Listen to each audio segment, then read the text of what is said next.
1절부터 10절까지 마가복음 11장 1절부터 10절 다 같이 봉독하겠습니다. 그들이 예루살렘에 가까이 와서 감람산 벳바게와 베다니에 이르렀을 때에 예수께서 제자 중 둘을 보내시며 이르시되 너희는 맞은편 마을로 가라. 그리로 들어가면 곧 아직 아무도 타보지 않은 나귀 새끼가 매여 있는 것을 보리니 풀어 끌고 오라. 만일 누가 너희에게 왜 이렇게 하느냐 묻거든 주가 쓰시겠다 하라. 그리하면 즉시 이리로 보내리라 하시니 제자들이 가서 본즉 나귀 새끼가 문 앞 거리에 매여 있는지라. 그것을 푸니 거기 서 있는 사람 중 어떤 이들이 이르되 나귀 새끼를 풀어 무엇 하려느냐 하매 제자들이 예수께서 이르신 대로 말한데 이에 허락하는지라. 나귀 새끼를 예수께로 끌고 와서 자기들의 겉옷을 그 위에 얹어 놓음에 예수께서 타시니 많은 사람들은 자기들의 겉옷을 또 다른 이들은 들에서 벤 나무 가지를 길에 펴며 앞에서 가고 뒤에서 따르는 자들이 소리 지르되 호산나 찬송하리로다. 주의 이름으로 오시는 이여 찬송하리로다. 오는 우리 조상 다윗의 나라여 가장 높은 곳에서 호산나 하더라. 아멘.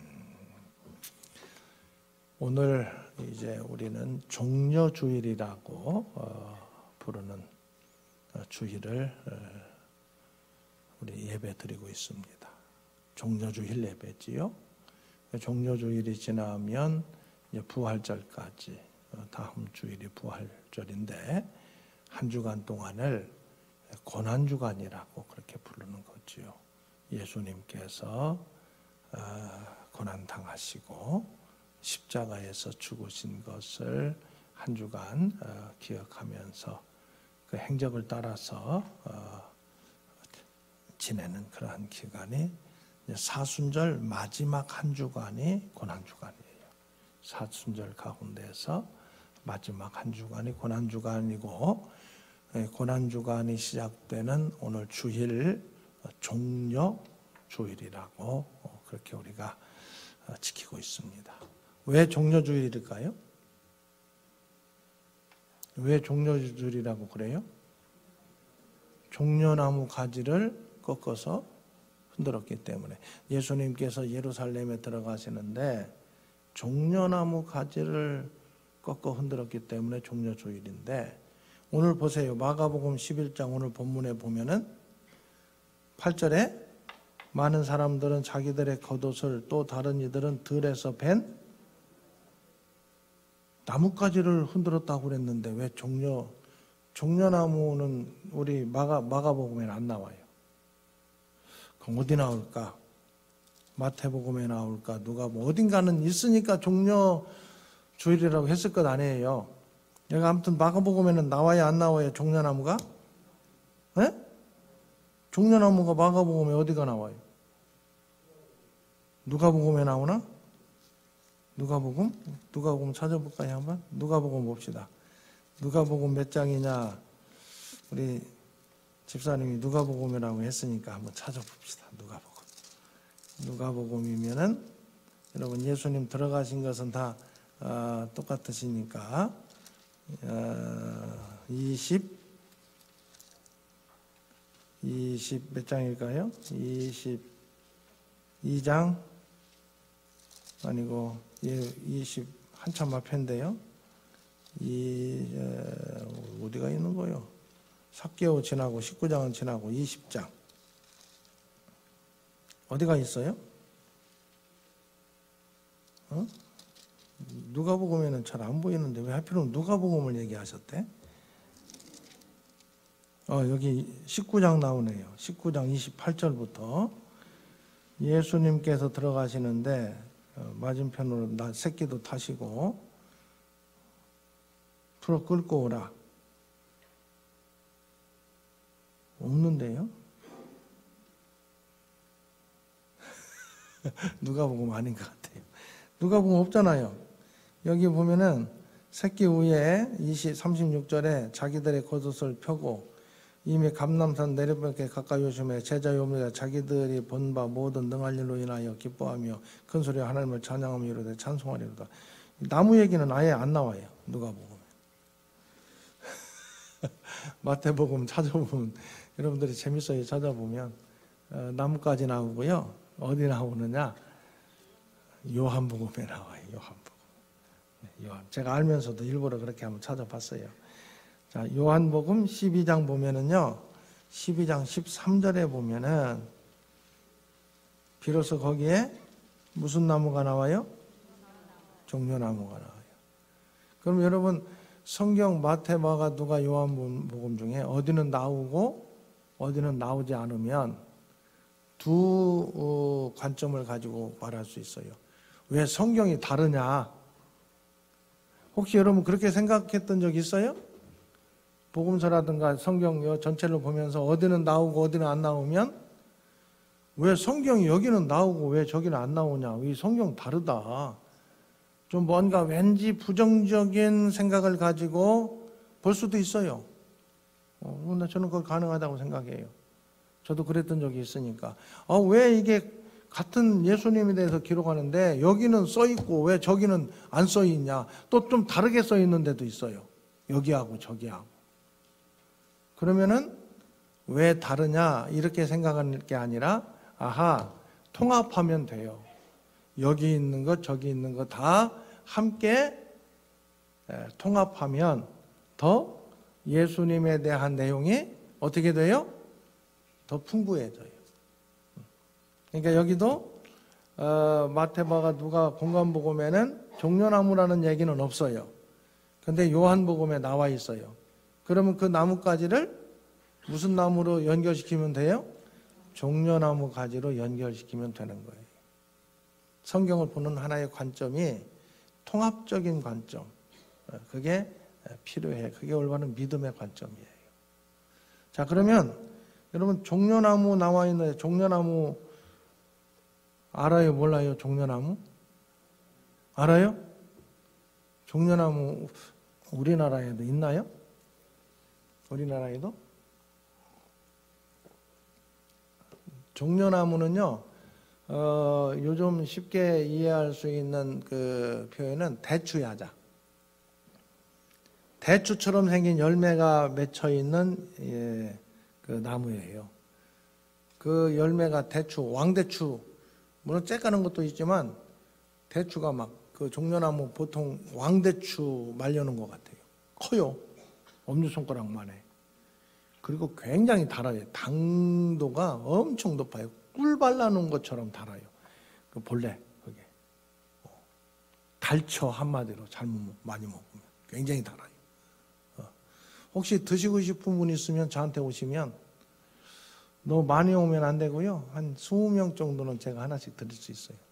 제가 지난번 이스라엘 갔다 오면서 아직도 잘 보관해 놓고 있으니까 나는 종려나무 열매를 먹어보고 싶다. 꼭 한 번도 안 드신 분, 먹어본 사람은 안 와도 되고요. 그런 분들은 너무 많이 오면 안 될 것 같은데 70세 이상 되신 어르신 중에서 자, 여러분 종려나무 하면은 뭐 멀리 있는 것처럼 생각하면 안 돼요. 바로 앞에 있는 강대상 앞에 이렇게 우리가 이미테이션으로 나무 이렇게 나무처럼 생긴 거 세워놨죠? 저게 무슨 나무예요? 저게 종려나무예요. 종려나무가 저렇게 생겼어요. 그래서 그 가지를 꺾어서 흔들었기 때문에 예수님 예루살렘에 들어가신 그 주일, 무슨 주일이라고 그런다? 종려주일이라고 그런다. 자, 그런데 이제 종려나무 가지를 꺾어서 흔들어 종려주일 들어가실 때에 오늘 보면은 1절부터 봅시다. 그들이 예루살렘에 가까이 와서 감람산, 무슨 산? 왜 감람산일까요? 감람나무가 많기 때문에 감람산이에요. 감람나무는 오늘날로 얘기하면은 올리브 나무예요. 올리브 나무. 올리브 여러분 아시죠? 그 올리브 나무가 감람나무예요. 그런데 지금도 감람산에 가면은요, 감람나무가 엄청 이게 막 오래된 감람나무들이 있어요. 그 감람나무는 한 1000년 정도, 수령이 보통 한 1000년을 산대요. 감람나무가. 그러니까 지금 감람산에 있는 감람나무는 초창기에 우리가 성지순례 가면은 저 예수님 때부터 있었던 감람나무라고 설명을 했는데 그건 아니에요. 왜냐하면은 한 1000년 살으니까 제가 그래서 그 가이드들을 내게 일러줬어요. 저건 예수님 때부터 있었던 감람나무는 아니고 그때 있었던 감람나무의 아들이나 손자쯤 된다. 그렇게 지금도 있어요. 엄청 큰 감람나무들이. 감람산이에요, 그게. 이 예루살렘에서 동쪽으로 이 중간에 기드론 골짜기가 있고 바로 건너편이 감람산이에요. 한 500m, 한 500m 정도 떨어져 있어요. 이렇게 골짜기 넘어서 감람산에서 보면 예루살렘이 서쪽으로 보여요. 그리고 감람산 이렇게 이제 언덕으로 감람산에서 넘어가면 그 넘어가서 있는 동네가 벳바게예요. 그건 예루살렘에서 보면은 한 3, 4km 정도. 그러니까 이쪽에서 동쪽이니까 쭉 보면은 여기 산 있잖아요. 죽정동 가는 산 넘어가지고 쭉 대천고등학교 정도의 벳바게라는 동네가 있어요. 이 베다니라는 동네가 있어요. 베다니. 이 베다니는 마르다와 마리아, 그 다음에 누구예요? 나사로. 이 가족들이 살고 있던 그 동네가 베다니거든요. 자, 오늘 봅시다. 이제 그들이 어디서부터 출발했느냐? 베다니에서부터 출발했어요. 나사로의 집에서 늘 이제 예수님 계셨거든요. 거기에서 일주일 전에 마리아가 향유를 부은 사건도 거기서 있었던 거예요. 그리고 그들이 이제 여러분들이 이제 그림을 좀 그리면 돼요. 저 대천고등학교 쪽에 있는 이 베다니에서 이제 죽정동 그 넘어 산을, 그 산이 감람산이라고 생각하면 돼요. 그게 넘어서 우리 교회 쪽으로 지금 오는 거예요. 우리 교회가 예루살렘이라고 생각하면.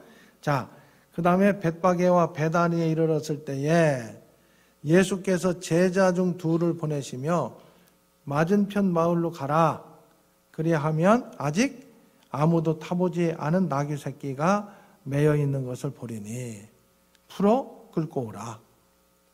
그런데 끌고 오려고 할 때에 3절에 만일 누가 너희에게 왜 이렇게 하느냐 묻거든 뭐라고 대답을 해요? 주가 쓰시겠다 하라. 여기 주라는 것은 여기 물론 예수님을 의미해요. 예수님, 메시아 예수님. 그런데 성경에서 주라는 단어는 하나님이라는 의미가 그 속에 담겨 있습니다. 하나님이신 메시아 예수님께서 쓰시겠다 하라. 그러면 즉시 이리로 보내리라. 그런데 가서 진짜 제자들이 나귀가 문 앞에 매여 있는 걸 보고서나 그걸 풀어서 끌고 가려고 하니까 뭐라고 그러겠어요? 왜 끌고 가느냐? 여러분들이 그 나귀 주인이라면은 뭐라고 그러겠어요? 아니 왜 남의 건 왜 끌고 갑니까? 그러니까 그 제자들이 뭐라고 그래요? 주님께서 이르신 대로 말한대. 뭐라고 하라고 그랬어요? 주가 쓰시겠다 하라. 주님께서 쓰시겠답니다. 그러니까 어떻게 했어요? 허락했대. 이거 좀 이상하지 않아요? 응? 어떻게 예수님께서 가서 그렇게 하면은 나귀가 있을 것이고 주가 쓰시겠다 하면은 풀어주리라고 이렇게 할 거라고 예수님 지금 말씀하셨잖아요. 좀 뭔가 좀 이상하죠. 어떻게 예수님 그러실까요? 어떻게 다 알까 예수님은? 이 하나의 그 말씀을 통해서 우리에게 뭘 말해주고자 하느냐. 성경은 늘 그냥 쓴 건 아니잖아요. 성경 기자가 이 성경을 쓸 때에는 뭔가를 우리에게 알게 하려고 쓴 거잖아요. 자, 여러분 성경을 읽으면서 이거 지금 읽을 때 이해가 잘 돼요? 안 돼요?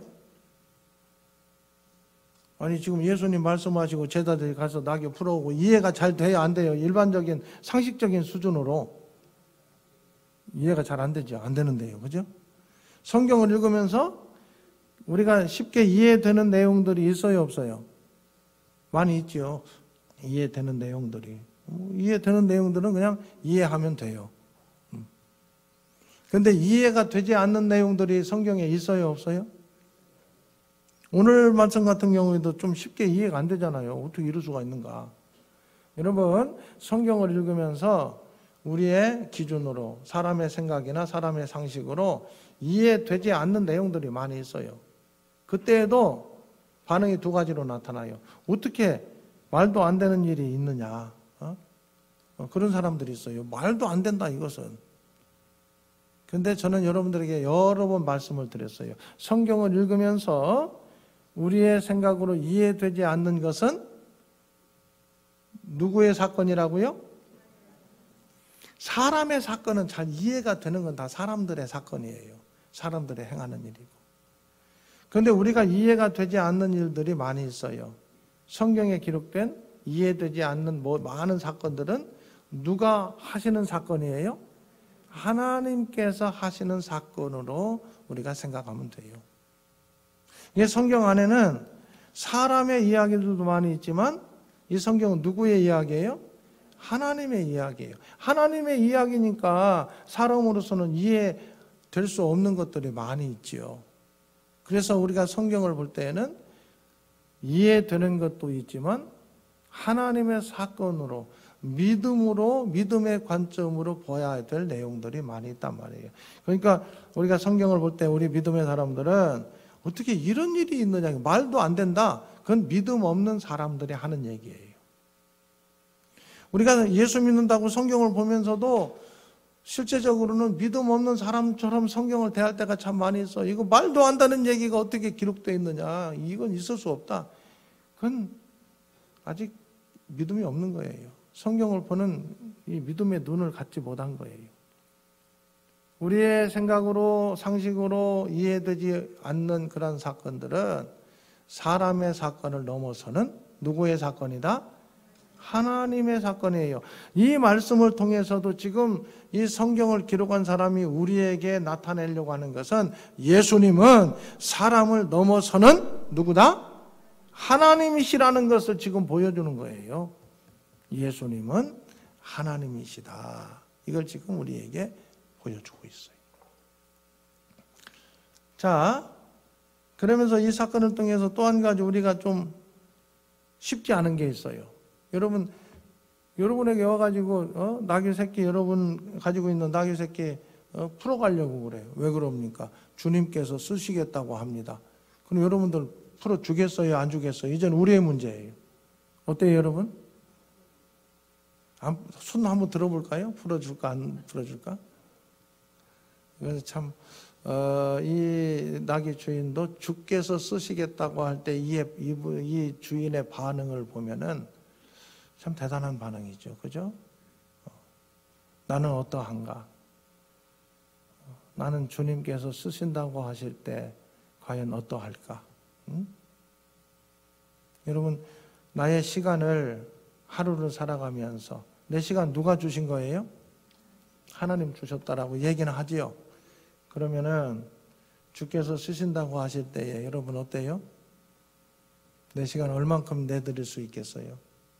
아니, 지금 나는 살아가면서 얼만큼 하루의 시간에 얼마를 주님을 위해서 사용하고 있는지. 시간. 우리가 쉽게 생각할 수 있는 게 두 가지잖아요. 하나는 시간, 또 하나는 뭐예요? 물질. 나의 물질을 하나님께서 그것도 주신 물질, 모든 게 주인이시니까 모든 건 하나님의 것입니다. 그런 자세를 갖고 있다면 나의 물질을 나는 주님을 위해서 얼만큼 사용하면서 살아가고 있는지, 주께서 쓰시겠다 말씀하실 때 나는 거기에 어떻게 반응할 것인지 우리 자신들의 모습을 돌아볼 필요가 있습니다. 자, 그렇게 이제 끌고 왔어요, 나귀를. 그런데 나귀에 뭘 끌고 왔어요? 아니, 돈 얘기하니까 충격받아가지고 아무 얘기도 안 나요. 네? 나귀에 뭘 끌고 왔다고요? 아니, 얘기 나왔잖아요. 다 읽었잖아요. 7절. 나귀 나귀 새끼라고 다 그러고 있잖아요. 왜 나귀 그것도 하필이면 나귀 새끼일까? 그러면서 또 예수님 참 인정머리도 없지. 어떻게 나귀 새끼를 타고 들어가냐? 타려면 큰 놈 타든지 해야지. 불쌍하기도 하라. 그런 생각하는 거 아니에요 혹시? 탈만하니까 탔겠지요. 뭐 못할 것 같으면 타셨겠어요. 응? 그런데 왜 나귀 새끼일까? 이것은 예수님이 행하시는 모든 일들은 구약 성경과 관계돼서 구약 성경을 이루시는 내용들이 많이 있어요. 예수님 탄생부터 시작해서 여기 예루살렘에 들어가는 이 모습도 구약 성경에 기록되어 있는 내용을 이루시는 거예요. 구약 성경 스가랴 9장 9절에 보면은 여러분 한번 찾아보겠습니다. 스가랴 9장 9절이에요. 구약 성경 스가랴 9장 9절 말씀. 자, 같이 읽겠습니다. 시온에 따라 크게 기뻐할지어다. 예루살렘에 따라 즐거이 부를지어다. 보라, 내 왕이 내게 임하시나니 그는 공의로우시며 구원을 베푸시며 겸손하여서 나귀를 타시나니 나귀의 작은 것 곧 나귀. 예루살렘에 시온에 이 내 왕이 왕 되신 왕이 들어가는데 겸손해서 뭘 탄대요? 나귀 새끼를 탄다는 거예요. 예수님께서 나귀 새끼를 타고 들어가시는 것은 두 가지를 나타내는 거예요. 하나는 구약을 이루시는 모습이고, 구약을 이루시는 그 모습 속에 뭘 지금 나타내고 있어요? 겸손한 모습을 나타내고 있어요. 예수님은 겸손하셨대요? 교만하셨대요? 그럼 예수님을 믿는 우리는 어때요? 나는 교만해요? 겸손해요? 겸손해요. 감사합니다. 요즘에 방송 같은 데서 보면은 어떤 반기독교적인 내용들이 굉장히 많이 있어요. 그죠? 근데 그런 것들을 생각하게 만드는 아주 나쁜 놈들이 있어. 그 이단 뭐 무슨 정명석 같은 놈들. 난 놈이라고 해야지. 그건 뭐 정명석 같은 분이라고 할 수는 없잖아요. 정명석 같은 놈들 때문에 방송에 얼마나 많이 나옵니까? 그리고 가끔씩 보면 이상한 사람들 있잖아요. 이상한 목사들도 나오고 뭐 무슨 다 사기꾼들이죠. 이단 사기꾼들 같은 사람들이 나와. 그런데 이 작가들이나 방송에서는 그런 사람들을 띄워요, 안 띄워요? 많이 보내요, 안 보내요? 많이 보내. 왜? 그래야 사람들이 관심 갖고 관심 가져야 뭐가 되니까? 돈벌이가 되니까. 그래서 다 작가들도 그렇고 다 이게 다 쓰레기 같은 생각을 하는 거예요. 돈 벌 생각만 하는 거예요. 뭐가 이 사회에 올바른 가치를 갖게 만들고 얼마나 유익하게 할 것인가. 그런 건 관심도 없어. 나는 그 사람들 보면서도 참 한심하다 그런 생각을 해요. 그건 그렇고 그렇게 방송에 나왔어. 안 믿는 사람들이 그걸 봤어. 그리고 뭐라고 생각해요? 그 사람도 보면서 예수 믿는 것들 다 똑같다고 그렇게 그런 생각들을 많이 해요. 그걸 보면서 저런 말도 안 되는 저런 놈들 보면서 사람들이 많은 사람들이 예수 안 믿는 사람들이 뭐라고 생각한다고요? 예수 믿는 것들 다 똑같아. 그렇게 생각해요, 안 해요? 이 댓글 같은 거 다는 거 보면은 다 똑같다고 그렇게 달려요. 나는 그런 놈들 때문에 슬픈 게 아니라 그것을 보고 듣는 사람들이 예수 믿는 것들 다 똑같아. 그게 너무 슬픈 거예요. 그것을 들었을 때 사람들이 아니야, 저것들은 잘못된 것들이고 예수 믿는 사람들은 대부분 그렇지 않아. 이렇게 말하고 그렇게 써야 되는 거 아니에요, 여러분? 어때요, 여러분 생각에? 그런 이상한 놈들이야 있죠. 사람 살다 보면 별 작것들이 다 있죠. 그런 것들이 이렇게 방송하는 사람들이 돈벌이 하려고 방송에 내보내고 무슨 글도 쓰고 한다 하더라도 그걸 접하는 이 땅의 많은 사람들이 생각할 때 예수 믿는 것들 다 똑같아. 그게 아니라 저런 이상한 것들도 있지만 예수 믿는 사람들은 그렇지 않아. 예수 제대로 믿는 사람들은 저렇지 않아. 이래야 맞는 것 아니에요? 그런데 왜 다 똑같다라고 얘기하게 만들었어요? 왜 그런 거예요? 그래서 제가 왜 똑같다고 그럴까? 여러분, 우리가 예수 믿는 사람들 다 그렇게 사는 것도 아니고, 이상한 짓거리 하는 것도 아니고, 그런데도 왜 사람들이 예수 믿는 사람들에 대해서 그런 부정적인 어떤 현상들을 보면서 예수 믿는 것들은 다 똑같아? 왜 그럴까? 그것은 그들이 그렇게 생각하는 잘못도 있겠지만, 그렇게 생각하게 만드는 우리들의 문제가 있다라고 생각하면서, 왜 그럴까? 왜 예수 믿는 사람들은 그렇지 않아? 이렇게 말할 수 있도록 해야 할 텐데 왜 그럴까? 우리가 무슨 뭐 큰 잘못을 해서 그러나 막 억울하잖아요, 여러분. 우리는 그렇게 막 하지도 않는데, 왜 그럴까? 그래서 저는 그것 때문에 많이 생각을 했어요. 도대체 왜 그럴까? 왜 그런 인식을 갖게 했을까? 그래서 많은 통계도 보고 쭉 보니까요, 두 가지예요. 하나는 예수 믿는 사람들이 이기적이래요. 뭐 무슨 악을 행하고 막 그러지는 않는데 너무 이기적이래요. 일반적으로 생각할 때. 예수 믿는 사람들이 이기적. 그 예수 믿는 사람들이 누구예요? 다른 사람들이에요? 남의 동네 사람들이에요? 나지. 내가 너무 이기적이래요. 예수 안 믿는 사람들이 볼 때. 그래서 뭔가 막아주고 싶은 마음이 없대. 너무 이기적이라. 두 번째, 예수 믿는 사람들 너무 교만해. 지들만 구원받고 지들만 잘난 체 한대. 교만하대. 다른 사람 막 무시하고 그런데. 그것도 좀 한편으로는 마음에 안 들기는 하지만 그렇다니까. 우리가 뭐 예수 믿는 사람들이 무슨 뭐 큰 악행을 하고 무슨 뭐 범죄를 저지르고 그래서 그런 게 아니라 한마디로 꼴보기 싫대. 너무 이기적이고 교만하대.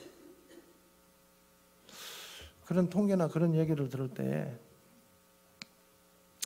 그렇다니까 뭐라고 그러겠어. 여러분, 좀 그렇지 않게 살았으면 좋겠어요. 저는 그게 너무 마음 아파요. 그래서 그런 걸 보는 사람들이 다른 사람을 모르더라도 내가 알고 있는 누구는 그렇지 않아. 다 그런 거 아니야. 좀 이렇게 될 수 있는 모습으로 우리 믿음의 사람들이 살아갈 수 있기를 주의 이름으로 축원합니다. 좀 예수님 닮았으면 좋겠어요. 예수 믿는 사람들이니까. 예수님 닮는 게 아니라 예수님과는 상관없는 내 모습으로 막 믿음의 신앙의 성을 잔뜩 쌓아나가면 그게 누구처럼 되느냐? 바리새인처럼 되는 거예요. 바리새인처럼. 혹시 내가 열심히 신앙생활하고 예수 믿는 것이 내 모습 안에 바리새인 같은 모습은 혹시 없는가? 이걸 우리가 좀 많이 생각할 필요가 있겠다. 여기 예수님 겸손해서 나귀의 새끼를 타고 들어가셨다 이렇게 말씀하고 있어요. 그리고 많은 사람들이 예수님의 제자들이 겉옷을 펴서 나귀에 깔아드리고 많은 사람들은 자기들의 옷을 길에 펴고 나뭇가지를 펴고 이것은 왕으로 예수님을 맞아들이는 모습이에요. 왕으로 맞아들이는 모습으로 그렇게 하면서 그들이 찬송을 했어요. 뭐라고 찬송했어요? 호산나. 여러분, 호산나가 뭐예요? 우리를 구원하소서. 구원해 달라고 찬송을 했어요. 왜? 예수님께서 구원의 주님으로 지금 들어가시는 것을 나타내고 있는 거예요. 저들이 알고 부르든 모르고 부르든 그건 두 번째 문제예요. 예수님은 지금 구원의 주님으로 예루살렘에 들어가고 있어요. 그 예루살렘에 들어가셔서 예수님께서 구원의 주님이신 것을 나타내시고 그리고 고난받으시고 십자가에 죽으심으로 대속, 속량